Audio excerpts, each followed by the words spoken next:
সুন্নাহর জ্ঞানে নিজেরা সমৃদ্ধ এমন মানুষের সংখ্যা খুবই কম।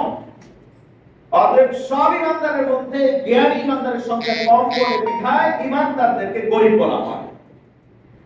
এই জন্য মাঝে মাঝে যখন আহলে ইলম কোরআন সুন্নাহর জ্ঞান যাদের কাছে আছে তাদেরকে গরিব বলে তারা রাগ করেন না, ঠিক কিনা? ইমানদারের মধ্যে সবাই ধনী নন, আবার সবাই গরিব নন। টাকা পয়সাওয়ালা ইমানদার বহুত আছে, তো জ্ঞানের দৌলত কয়জনের কাছে আছে? যাদের কাছে জ্ঞানের দৌলত আছে তারা সত্যিকারের গরিব ইমানদারের সংখ্যার তুলনায়। আবার সব জ্ঞানী আহলুস সুন্নাহ ওয়াল জামাতের অংশীভূত না, অংশীদার না। আহলুস সুন্নাহ ওয়াল জামাত কারা? যারা একমাত্র দল যারা নাজাত পাবে জান্নাতে যাবে। সুবহানাল্লাহ। সব জ্ঞানীর মধ্যে সবাই কিন্তু আহলুস সুন্নাহ ওয়াল জামাতের অংশীদার না, সেই দলের না। অতএব সেই জ্ঞানী ইমানদারের মধ্যে যেই সব ইমানদার আহলুস সুন্নাহ ওয়াল জামাত পদাঙ্ক অনুসরণ করবে তারা তাদের তুলনায় গরিব।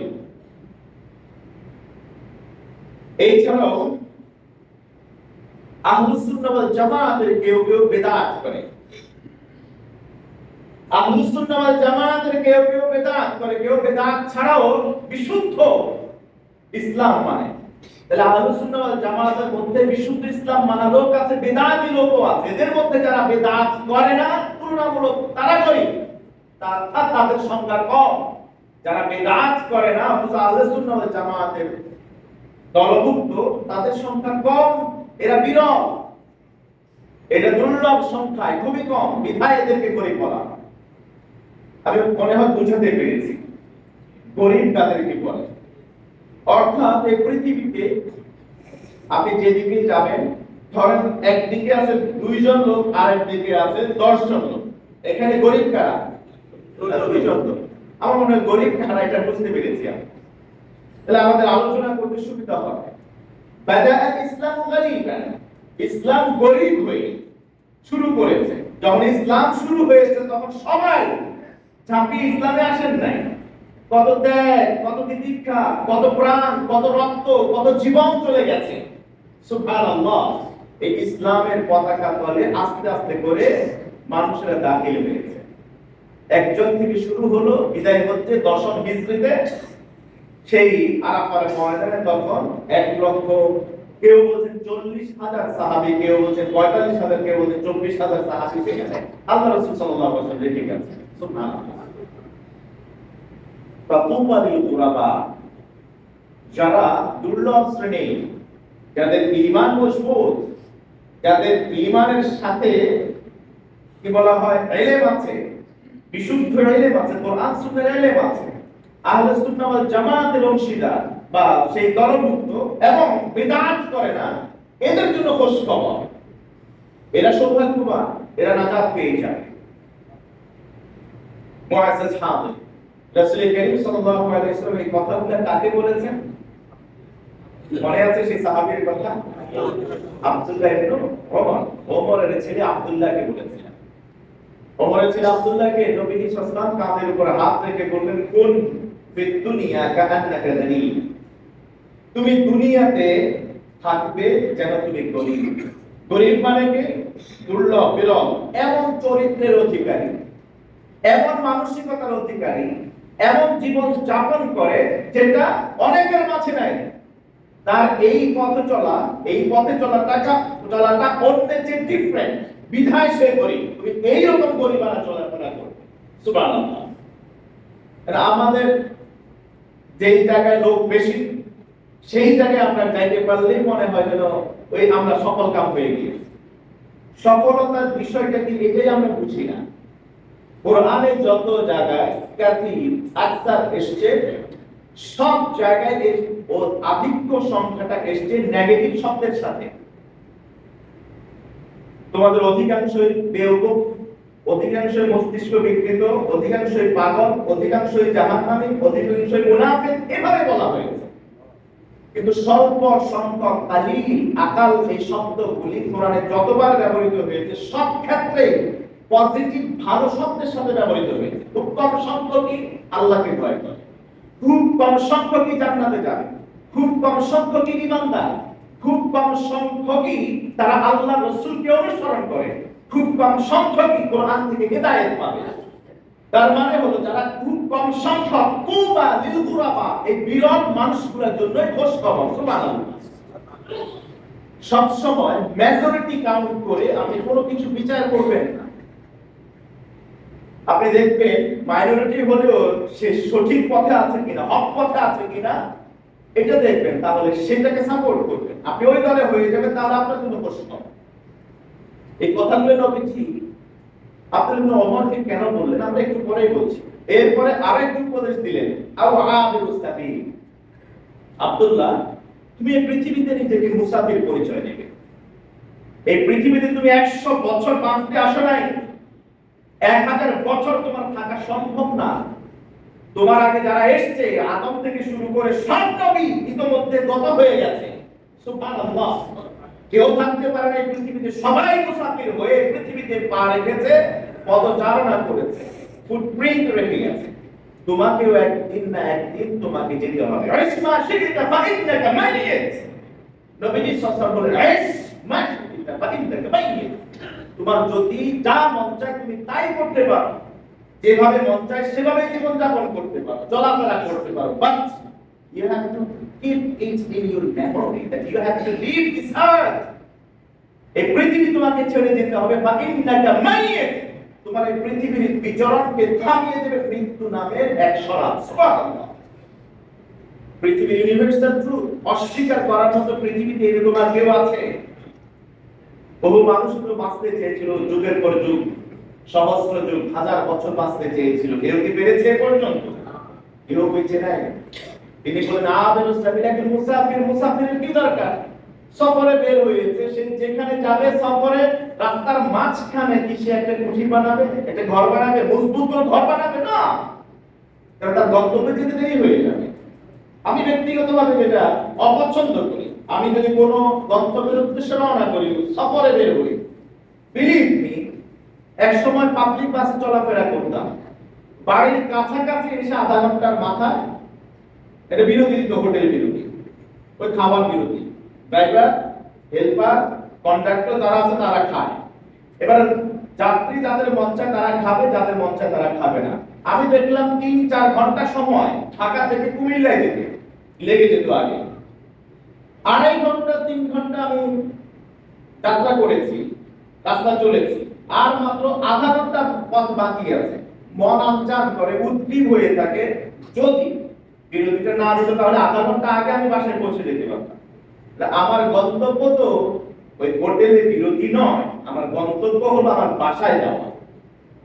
কোন মুসাফির যে নিজেকে মুসাফির মনে করে, পথচারী, পথযাত্রী মনে করে, সে তার সফররত অবস্থায় এমন কিছু করবে না যেটা তার গন্তব্যে যাওয়াকে ঠেকিয়ে দিবে, বিলম্বিত করবে অথবা ব্যাহত করবে। নবীজি আব্দুল্লাহ ইবনে ওমরকে বললেন, আও আবিরুস সাবিল, তুমি এই পৃথিবীতে যে কয়দিন থাকবে তুমি মুসাফিরের মতো থাকবে। অর্থাৎ এই পৃথিবীর যে সৌন্দর্য, রূপ, এই পৃথিবীর যে জাঁকজমক অবস্থা, এই পৃথিবীতে স্থায়ী কিছু করার ওই চিন্তা তোমার মাথায় আনবে না, তাহলে তোমার গন্তব্যে যাওয়া ব্যাহত হতে পারে। পৃথিবীর তুলনা রাসূল করিম সাল্লাল্লাহু আলাইহি ওয়াসাল্লাম দিয়েছেন হাদিস সহিহ সনদে তিরমিজিতে উদ্ধৃত হয়েছে, সংখ্যা 2377।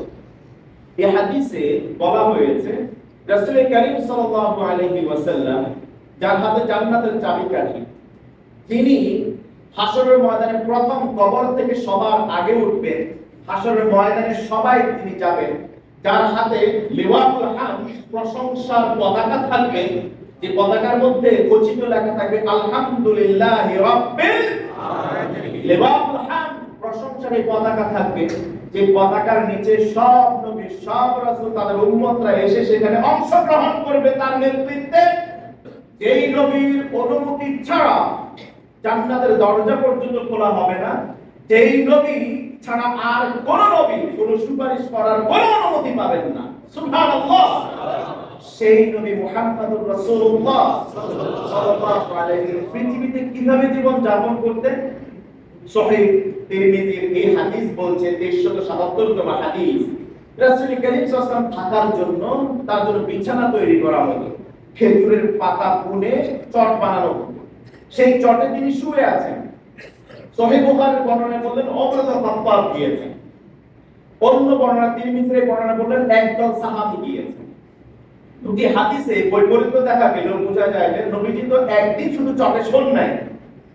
আমাদের নেতাদের মতো, আমাদের নেতারা ভোটের আগে নিজেরা মাথায় ছাতা দেয় না, বৃষ্টিতে ভিজে রোদের নিচে নিজে পুড়ে মরে, কিংবা নিজে খাওয়া দাওয়া করেন, নিজের খাওয়া অন্যের মুখে তুলে দেয়, নিজে উত্তম পোশাক পরে না অন্যকে দেয়।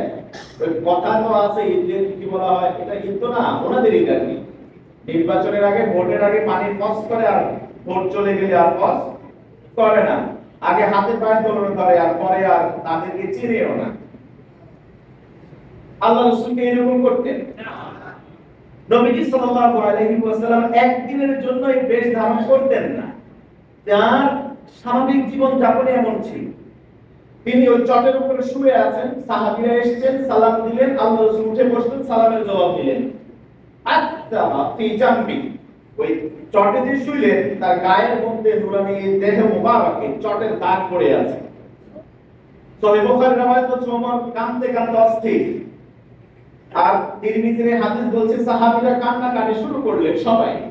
এবার তারা বললেন ফাকুলনা ইয়া রাসূলুল্লাহ ইত্তাখাযনা লাকা ওয়াতাআন, ইয়া রাসূলুল্লাহ আপনি এভাবে চটের উপরে শুয়ে থাকেন, আপনি তাকায় দেখেন আপনার দেহ মোবারকে চটের দাগ লেগে গেছে, দাগ পড়ে গেছে। আপনি তো মদিনার রাষ্ট্রপতি, সাইয়্যিদুল আম্বিয়া ওয়াল মুরসালিন, আপনি চাইলে তো কায়সার কিসরার চেয়ে অনেক ভালো থাকতে পারতেন, জীবন যাপন করতে পারতেন। আপনি আমাদেরকে অনুমতি দিন না, আমরা আপনার জন্য তুলতুলে একটা বিছানা তৈরি করি, আপনাকে দেই। ইত্তাখাযনা লাকা ওয়াতাআন, ইয়া রাসূলুল্লাহ আপনার জন্য একটা নরম আমরা বিছানা দেই। নবীজি সাল্লাল্লাহু আলাইহি ওয়াসাল্লাম বলেন মালি ওয়া মালিদ দুনিয়া, আমার আর দুনিয়ার সম্পর্কে কি জানো? তোমরা আমার জন্য চোখের পানি ফেলছো, আমার গায়ের দাগ দেখে তোমরা চোখের পানি ফেলছো, তোমরা উদ্গ্রীব হয়ে গেছো, উৎকণ্ঠা তোমাদের চেহারা দেখা দিচ্ছে, ভেসে উঠেছে। জানো আমার আর দুনিয়ার সম্পর্কে কি? মালি ওয়া মালিদ দুনিয়া, আনা ফিদ দুনিয়া ইল্লা কারাকিবি, দুনিয়াতে আমার পরিচয় আমি একজন আরোহী, আমি একজন যাত্রী। ইস্তাযাল্লা তাহতা শাজারাতিন, আমি আমার গন্তব্যের উদ্দেশ্যে রওনা করেছি, পথিমধ্যে একটি বিশ্রামের দরকার, একটা গাছের ছায়ার নিচে আমি কিছু সময় বিশ্রাম গ্রহণ করেছি। তুম্মা রাহা, বিশ্রাম যখন শেষ হলো, ওয়া তারাকাহা, ওই বিশ্রামের ওই স্থানকে আমি পরিত্যাগ করে আমি আমার গন্তব্যের উদ্দেশ্যে আবার ছুটে চলেছি। আমার পরিচয় দুনিয়ার সাথে এতটুকুনি, সুবহানাল্লাহ, আর কিছু না। আমার পরিচয় এই দুনিয়ার সাথে এতটুকু রিলেশন, এর বেশি কিছু না। আমি যদি আজকে এখানে স্বর্ণের খাটে শুয়ে থাকি, আমি যদি রত্ন জওহরে আবৃত হয়ে নিজের জীবনটাকে সাজাই, তারপরও আমাকে মৃত্যুবরণ করতে হবে, আমাকে আমার গন্তব্যে যেতেই হবে। আর যদি আমার যে চট দেখছো দাগ পড়ে গেছে, এই অবস্থায় চলতে থাকলেও আমাকে আমার গন্তব্যে যেতেই হবে। অতএব কি দরকার, আমি যদি এই পৃথিবী থেকে আমার পাঠ্যকে উপার্জন করতে পারি, তাহলে পরকালে আমি অনাদি অনন্তকালের সুখ স্বাচ্ছন্দ্য ভোগ করতে পারবো। আর এখানে যদি নিজের জীবনকে, আকীদাকে, ইলমকে, জ্ঞানকে, নিজের ঈমানকে বিকিয়ে দিয়ে চুরি করে সম্পদের পাহাড় করি, এই সম্পদের পাহাড় কি আমাকে মুক্তি দিতে পারবে?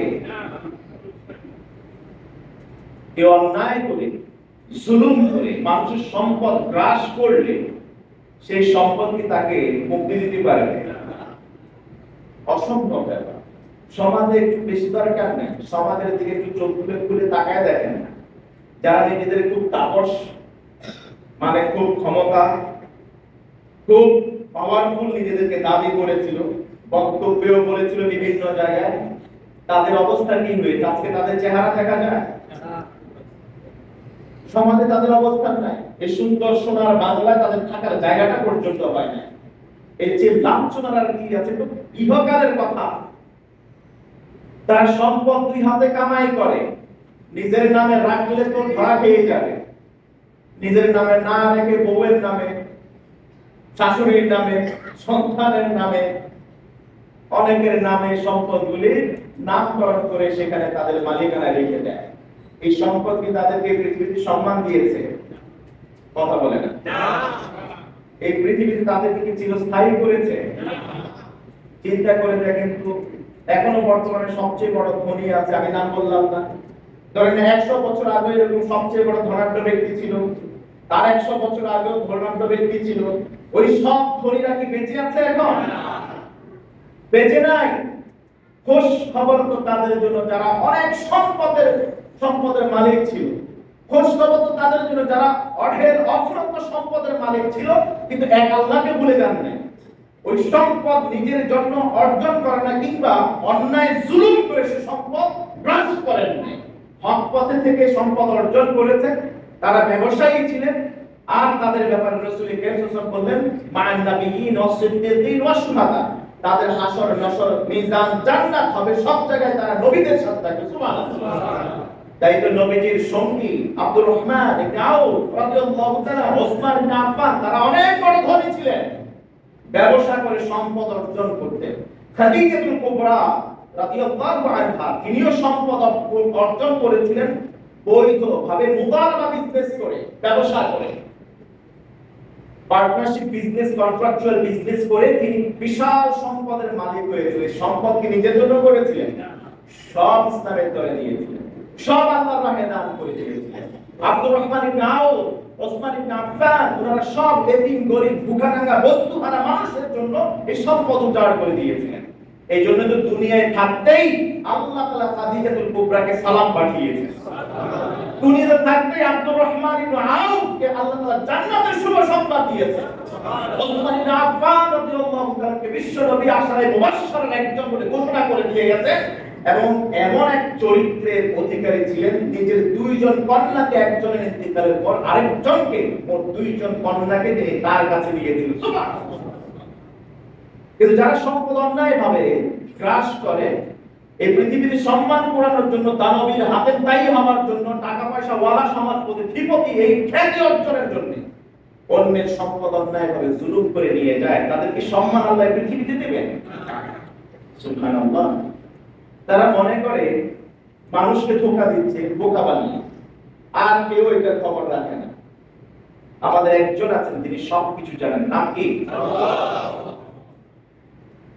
আল্লাহ তাআলা সব দেখছেন। সূরা ফুসসিলাতে দেখুন, আল্লাহ তাআলা বলছেন, ওয়া মা কুনতুম তাস্তাতিরু আইয়াশাদ আলাইকুম সামউকুম ওয়া আবসারুকুম ওয়া লা আবসারুকুম ওয়া লা জুলুদুকুম। তোমরা এমন গোপনে গোপনে অন্যায় কাজগুলি করো মানুষের অগোচরে, তোমরা মনে করো যে তোমাদের চামড়াগুলি দেখছে না, তোমাদের চোখগুলি দেখছে না, তোমাদের কানগুলি শুনছে না, তোমরা যে অন্যায় অপকর্মগুলি করছো। কারণ তুমি যখন পাপ করছো, তুমি ছাড়া তার কেউ ওই সময় থাকে না। তুমি যে অন্যের সম্পদ মেরে দিচ্ছ, ওই সম্পদ মারার সময় তুমি তাকায় দেখছো কেউ নাই এখানে। তুমি কি মনে করো না তোমার চামড়া তোমার সাথে আছে, তোমার চোখ তোমার সাথে আছে, তোমার কান সাথে আছে, এগুলি কি একদিন তোমার বিপক্ষে সাক্ষী দেবে না? যেদিন আল্লাহ তাআলা মুখে মোহর এনে দিবেন, ইয়াউমা নাখতিমু আলা আফওয়াহিহিম, যেদিন আল্লাহ তাআলা মুখে মোহর এনে দিবেন, ওয়া তুকাল্লিমুনা আইদিহিম, কথা বলবে তাদের সাথে তাদের পা, ওয়া তাশহাদু আরজুলুহুম বিমা কানু ইয়াকসিবুন, কোন পথে অর্জন করেছে, কোন পথে পা বাড়িয়েছে, সব পুঙ্খানুপুঙ্খ হিসেবে দিলি তাদের পা। সেদিন আর মুখ কথা বলবে না। আল্লাহ তাআলা এখানে বলছেন, সূরা ফুসসিলাতে বলছেন, তারা তাদের চামড়াকে প্রশ্ন করে, বালু লিজুলুদিহিম লিমা শাহিদতুম আলাইনা।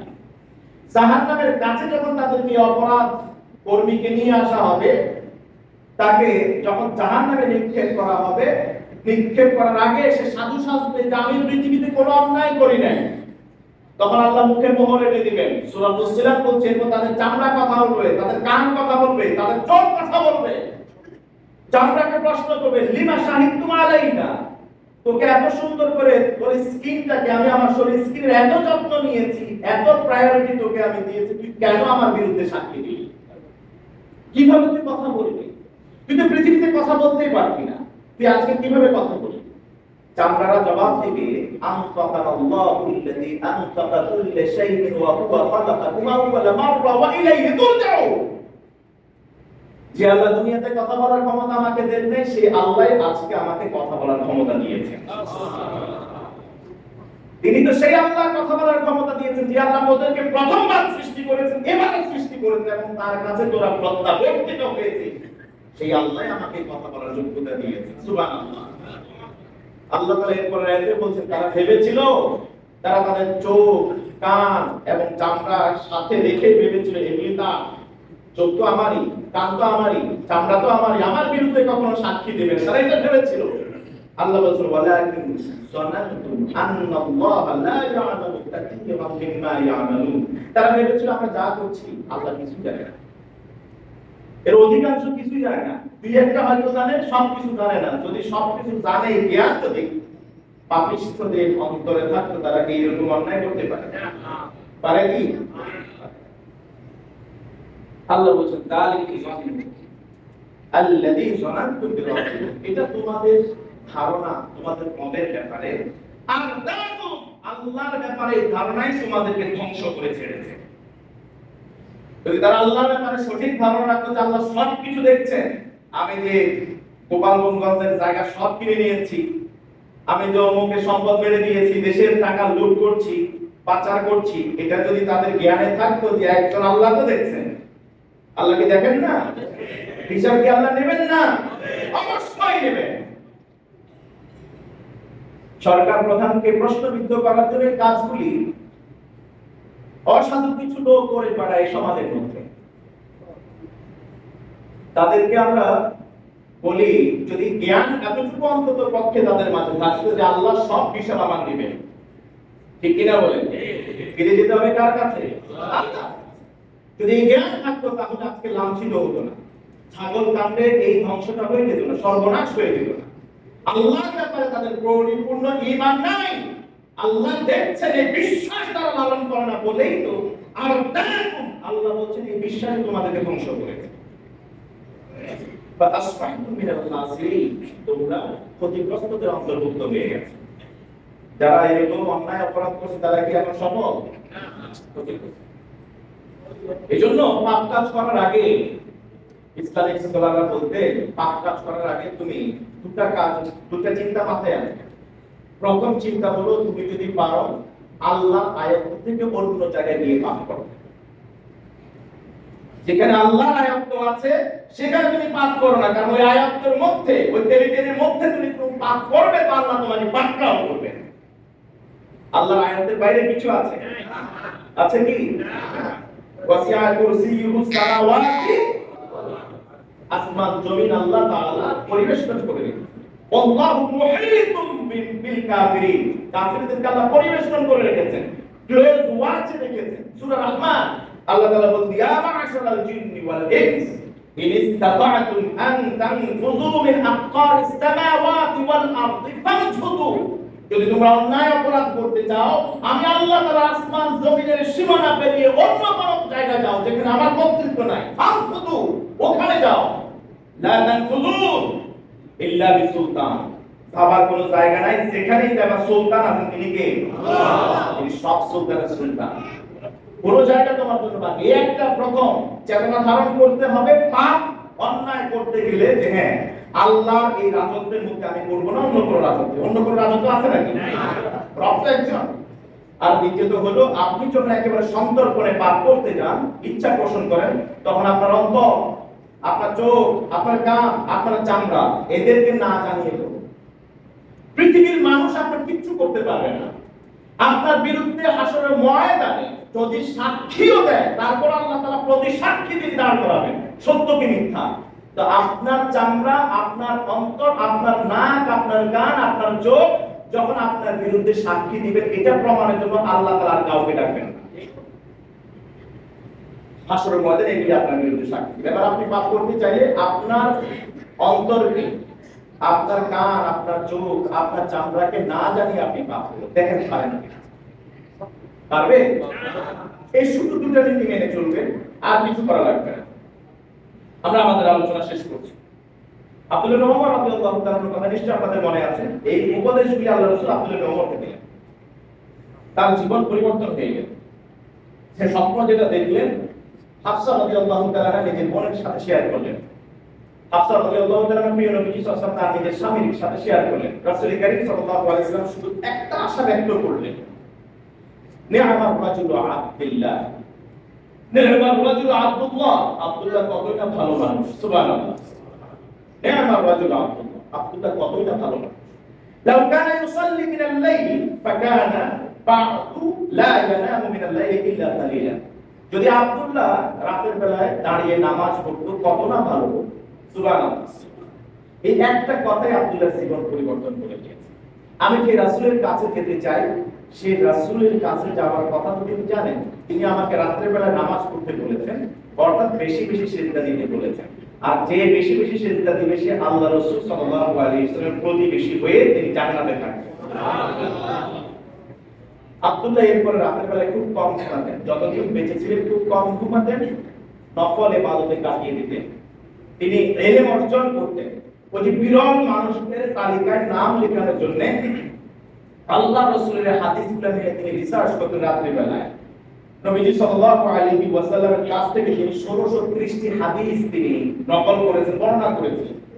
ইমাম মালিক রাহিমাহুল্লাহ বলেন, আব্দুল ইবনে ওমর তার জীবন এমন ভাবে পাল্টিয়ে দিয়েছিলেন এই কিশোর বয়স থেকে যে তিনি 86 বছর হায়াত পেয়েছিলেন। এমন জ্ঞান অর্জন করেছেন, দ্বীনের জ্ঞান, খাঁটি মুসলমান, খাঁটি ঈমানদার, জ্ঞানী ঈমানদার, আহলুস সুন্নাহ ওয়াল জামাআহ, রাসূলের পদাঙ্ক অনুসরণকারী এমন একজন সাহাবীতে পরিণত হয়েছিলেন। মাত্র 86 বছর জীবন তিনি এই পৃথিবীতে বেঁচে ছিলেন, এর মধ্যে 60 বছর জীবন তিনি ব্যয় করেছেন মানুষকে দ্বীনের ফতোয়া মাসাইলের জবাব দিয়ে। আজকে বিশ্বদেরকে বলি, বছর তো আরেকটা শেষ হয়ে গেল, জিলহজ মাস শেষ হতে চলেছে, আরবি নববর্ষ শুরু হতে চলেছে, মুহররম মাস আসতে চলেছে। দীর্ঘ একটা বছর কি করেছি আমরা কৃষকরা, কি করেছি যুবকরা? এই একটা বছর যেভাবে কাটিয়েছি, কি কল্যাণ এসেছে আমাদের? অনলাইন পথে আমরা সময় নষ্ট করেছি, ফেসবুকিং, ইউটিউবিং কিংবা ডিলিং এর মধ্যে আমাদের জীবন শেষ করে দিয়েছি। ওই দিনে একজন আলেমকে জিজ্ঞেস করেছিলাম যে আপনি কত সময় ফেসবুকে সময় দেন? আলেম, একজন আলেমকে কত সময় ফেসবুকে 24 ঘন্টা সময় দেন? তিনি বললেন সব মিলায়, সবকিছু পড়াশোনা বাদ দিয়ে সবকিছু মিলায় হয়তো 3 থেকে 3.5 ঘন্টা ফেসবুকে তিনি সময় দেন। 3.5 ঘন্টা। সাহাবীদের যুগে ফেসবুক ছিল না, তারা এই 3.5 ঘন্টা সময় কি করতেন? কাজে লাগাতেন। কাজে লাগায় এই যে কিশোর সাহাবীরা আবাদালাত নাম লিখিয়েছিলেন। রাসূল কারীম সাল্লাল্লাহু আলাইহি ওয়াসাল্লামের যুগে বহু আব্দুল্লাহ ছিলেন, বহু আব্দুল্লাহ, আব্দুল্লাহ ইবনে মাসউদ, আব্দুল্লাহ ইবনে আব্বাস, আব্দুল্লাহ ইবনে জুবাইর, আব্দুল্লাহ ইবনে আমর, আব্দুল্লাহ ইবনে ওমর, বহু আব্দুল্লাহ ছিলেন। তো 4 জন আব্দুল্লাহকে এক নামে সবাই চিনতেন, যারা কিশোর বয়স থেকে দ্বীনের সেই বুঝ নিয়ে তারা চলতেন। এক্সট্রা অর্ডিনারি ছিলেন, এক্সেপশনাল ছিলেন, বিরল ছিল তাদের এই প্রতিভা। সুবহানাল্লাহ। আব্দুল্লাহ ইবনে জুবাইর, আব্দুল্লাহ ইবনে মাসউদ, আব্দুল্লাহ ইবনে ওমর, এই ইনারা ছিলেন 4 জন, এরা এক্সেপশনাল হয়ে গেছে। আব্দুল্লাহ বললেই ওই 4 জনের কোন একজনকে তারা বলতেন। আমি আমার যুবক কিশোর ভাইদেরকে বলি, আগামী বছর শুরু হচ্ছে, নতুন করে শুরু করুন না। একটা বছর তো কাটিয়ে দেখেছেন, কি উপার্জন হয়েছে, কি করতে পেরেছেন, এটা বাদ দিয়ে নতুন একটা অধ্যায় শুরু করুন। নতুন বছরটা যেন আব্দুল্লাহর মতো হয়। নতুন কিছু পরিকল্পনা করুন, নতুন কিছু ভাবুন, নিজের অবস্থান থেকে উঠে আসুন। গতকালের চেয়ে আজকের দিনটা যেন ভালো হয়, আজকের দিনের চেয়ে আগামী কালটা যেন ভালো হয়। এইভাবে করে আপনি পরিকল্পনা গ্রহণ করুন। আব্দুল্লাহর মতো, আব্দুল ওমর যেভাবে আল্লাহ রাসূলের কাছে গিয়ে আবাদালাহ করে পরিণত হয়েছিলেন, চেষ্টা করুন না, আপনিও পারবেন। কেন আপনি পারবেন না? আপনি তো আপনার মায়ের পেটে কোটি কোটি গুণের মধ্য থেকে আপনি প্রতিযোগিতায় ফার্স্ট হয়েছিলেন, আপনিও পারবেন। পারবেন না ইনশাআল্লাহ? নতুন বছরটা একটা ডিফারেন্ট হবে। আমরা বিরলের শ্রেণীতে নাম লেখাতে চাই, আমরা দুর্লভ মানুষের শ্রেণীতে নাম লেখাতে চাই, আমরা অবিস্ময়কর মানুষ হতে চাই, আমরা এই পৃথিবীর জন্য কোনো কিছু রেখে যেতে চাই। আল্লাহ সুবহানাহু ওয়া তাআলা তুমি আমাদেরকে কবুল করে নাও। সুবহানাল্লাহি ওয়া বিহামদিহি, আশহাদু আল্লা ইলাহা ইল্লা আনতা, আস্তাগফিরুকা ওয়া আতুবু ইলাইক।